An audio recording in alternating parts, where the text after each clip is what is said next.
সকল chemical factory, যত drawing, যত পেপার মিল বা জুট মিলের কালারিং সব আইসা নদীর পারে করে এবং তারা এই বর্জ্যগুলি নদীতে ছাড়ে এবং অ্যাসিডগুলি ছাড়ার পরে আমাদের যে ক্ষতি হয়, আমাদের মাছের ক্ষতি হয়। আমরা যারা চাষ করি তারা নিঃস্ব হয়ে যাচ্ছি এবং নদীতে যারা জেলেরা আছে তারাও তারা কর্ম হারাচ্ছে। এই নদীর মাছ সব পড়ে যায়, পোকামাকড় সহ সব মাছ মরে যায়। তো আমি এই বছর আমার প্রায় 1 কোটি টাকার মতো ক্ষতি হয়েছে। আমরা রমজানের জন্য যে মাছটা তৈরি করি, এই মাছটা তাজা। কিছুদিন আগেও জনতা জুট মিল অ্যাসিড ছেড়ে দিয়েছে, তার আবার তারা 15 দিন পরে আবার এই অ্যাসিড 2 দিন ধরে ছাড়ছে এবং তাদের বলো এটা কোনো প্রতিকার পাওয়া যাচ্ছে না।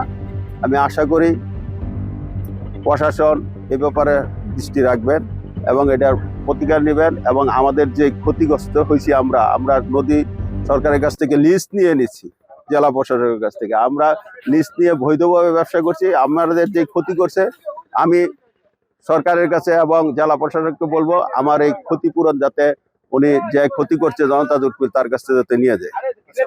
প্রাকৃতিক মাছ বলতে বোয়াল মাছ, চিতল মাছ, রুই মাছ গতকাল একদম সব বেশে পাড়ে চলে গেছে, কিছু মরে গেছে, কিছু পচে রয়েছে। একদম নদীর পোকামাকড় সহ কোনো কিছু নাই, সবকিছু ধ্বংস হয়ে গেছে।